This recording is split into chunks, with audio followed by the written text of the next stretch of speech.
নমস্কাৰ মই অনিৰ্বাণ আপোনালোকে চাই আছে দি ক্ৰছ কাৰেণ্ট বিশ্বই গম নোপোৱাকৈ ৰঙা চীনে কৰিলে এটা সাংঘাতিক কাম চীনৰ যি কামে বৃদ্ধি কৰিলে ভাৰতৰ প্ৰতিও প্ৰত্যাহ্বান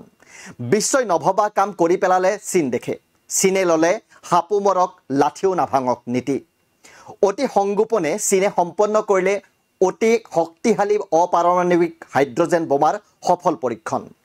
দক্ষিণ পশ্চিম চীনৰ এটা গোপন সামৰিক কমপ্লেক্সত চীনে সফলতাৰে সম্পন্ন কৰিলে অপাৰমাণৱিক হাইড্ৰজেন বোমাৰ পৰীক্ষণ এক বৈজ্ঞানিক গৱেষণা পত্ৰত এই কথা প্ৰকাশ কৰিছে দেশখনৰ এটা সূত্ৰই সাউথ চাইনা মৰ্নিং পোষ্টৰ তথ্য অনুসৰি 2024 চনৰ মাৰ্চ মাহত চীনে এই অপাৰমাণৱিক হাইড্ৰজেন বোমা পৰীক্ষা কৰিছিল এই বোমাটো সৰু পৰিসৰত পৰীক্ষা কৰা হৈছিল য'ত 2 কেজি অস্ত্ৰও আছিল এই পৰীক্ষাত 1000 ডিগ্ৰী সেলসিয়াছতকৈ অধিক উষ্ণতাৰ জুইৰ গোলক উৎপন্ন হৈছিল যেটো গতানুগতিক TNT বিস্ফোৰণতকৈ 15 গুণ বেছি সময় জ্বলি আছিল এই বিস্ফোৰণত ম্যাগনেছিয়াম হাইড্ৰাইডৰ দৰে উচ্চমানৰ হাইড্ৰজেন সংৰক্ষণ সামগ্ৰী ব্যৱহাৰ কৰা হৈছিল যাৰ ফলত ই অত্যন্ত শক্তিশালী আৰু বিপজ্জনক হৈ পৰিছিল এতিয়া প্ৰশ্ন হৈছে পৰম্পৰাগত পাৰমাণৱিক বোমাতকৈ কেনেকৈ পৃথক এই হাইড্ৰজেন বোমা এই বোমাৰ জৰিয়তে আন্তঃৰাষ্ট্ৰীয় মঞ্চত কি কৌশল ল'ব পাৰে ৰঙা চীনে এই বোমাত কোনো পাৰমাণৱিক সংযোজন বা বিভাজন বিক্ৰিয়া নাই অৰ্থাৎ ইয়াৰ পৰা তেজস্ক্ৰিয় আৱৰ্জনা বিয়পি নাযায় যাৰ বাবে এই বোমাই আন্তঃৰাষ্ট্ৰীয় পাৰমাণৱিক চুক্তিও উলংঘা নকৰে তথাপিও ইয়াৰ প্ৰভাৱ গতানুগতিক বোমাতকৈ বহু বেছি কেৱল ইমানেই নহয় চীনে নিৰ্মাণ কৰি উলিওৱা এই হাইড্ৰজেন বোমাৰ আছে আৰু কেতবোৰ বিশেষত্ব চীনৰ বিজ্ঞানীসকলে দাবী কৰা মতে এই বোমাই কম খৰচ আৰু কম বিকিৰণৰ সংস্পৰ্শত অধিক ক্ষতি কৰিব পাৰে অৰ্থাৎ চীনে এতিয়া পাৰমাণৱিক অস্ত্ৰৰ হলনি এক প্ৰকাৰে সুপাৰ ওয়েপন সৃষ্টি কৰিছে এই নতুন অস্ত্ৰৰ জৰিয়তে চীনে কেইবাটাও লক্ষ্যত উপনীত হোৱাৰ চেষ্টা কৰিছে চীনে এনে কৌশল সম্ভৱ কৰি তুলিছে যাতে কোনো আন্তঃৰাষ্ট্ৰীয় সন্ধিও উলংঘা নহয় আৰু একে সময়তে শত্ৰুৰ ওপৰত বৃহৎ আক্ৰমণ চলোৱাৰ বিকল্পৰো অভাৱ নহয় প্ৰতিৰক্ষা বিশেষজ্ঞসকলৰ মতে এই হাইড্ৰজেন বোমাৰ দ্বাৰা চীনে মূলতঃ তিনিটা সুবিধা লাভ কৰিব পাৰে প্ৰথমতে পাৰমাণৱিক টেগ অবিহনেও এনে অস্ত্ৰই চীনক যুদ্ধক্ষেত্ৰত শক্তি দিব দ্বিতীয়তে পাৰমাণৱিক অস্ত্ৰৰ বিকল্প হিচাপে এই বোমাই শত্ৰু দেশৰ বাবে ভাবুকি কঢ়িয়াই আনিব তৃতীয়তে আন্তঃৰাষ্ট্ৰীয় সন্ধি উলংঘা নকৰাকৈ চীনৰ সামৰিক ক্ষমতা বৃদ্ধি পাব চীনৰ এই হাইড্ৰজেন বোমাৰ সফল পৰীক্ষণৰ খবৰে ভাৰতৰ প্ৰতিও প্ৰত্যাহ্বান বৃদ্ধি কৰিছে লাডাখ আৰু অৰুণাচল সীমান্তত চীন ভাৰতৰ মাজত বিবাদ শেষ হোৱা নাই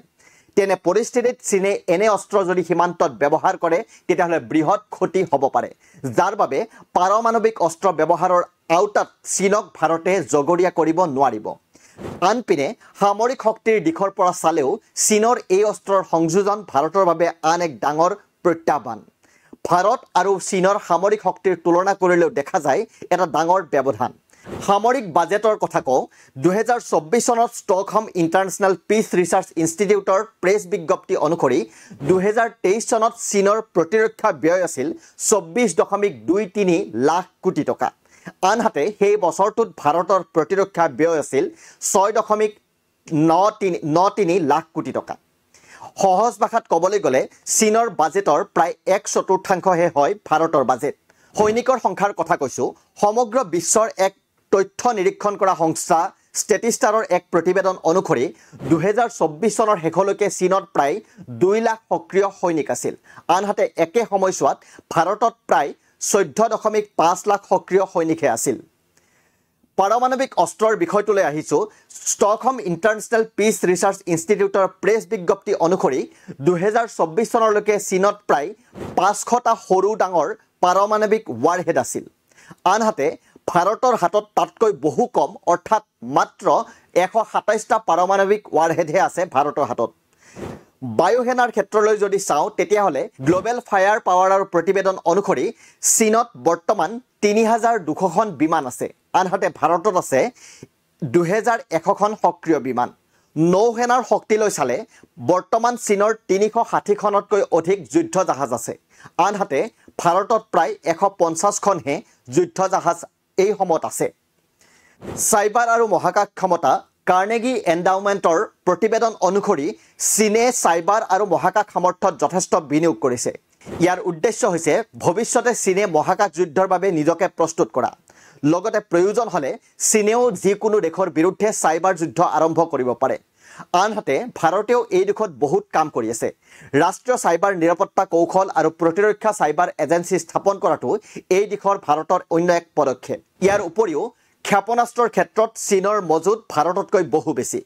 দ্য বুলেটিনত প্ৰকাশিত এটা প্ৰবন্ধ অনুসৰি ভাৰতত অগ্নি সিৰিজ, ব্ৰহ্মাছ, পৃথ্বীৰ দৰে ক্ষেপণাস্ত্ৰ থকাৰ বিপৰীতে চীনত আছে DF-21, DF-26কে ধৰি হাইপাৰছনিক মিছাইল মজুত আছে। সাউথ চাইনা মৰ্নিং পোষ্টৰ প্ৰতিবেদন অনুসৰি হাইড্ৰজেন বোমাৰ পৰীক্ষা চীনৰ সামৰিক কৌশলৰ এক নতুন সংযোজন। যদিও ইয়াৰ নামটো অপাৰমাণৱিক হাইড্ৰজেন বোমা, কিন্তু কাৰ্যত ই পাৰমাণৱিক বোমাতকৈ কোনো গুণে কম নহয়। এনে অপ্ৰত্যাশিত ভাবুকি প্ৰতিহত কৰিবলৈ ভাৰতে নিজৰ কৌশল, সামৰিক প্ৰস্তুতি আৰু যুদ্ধৰ সঁজুলিসমূহ শক্তিশালী কৰাৰ প্ৰয়োজন আছে। অন্যথা চীনৰ এনে অত্যাধুনিক সংযোজন ভাৰতৰ প্ৰতিৰক্ষা নীতিৰ বাবে এক নতুন প্ৰত্যাহ্বান হিচাপে পৰিগণিত হ'ব। ধন্যবাদ।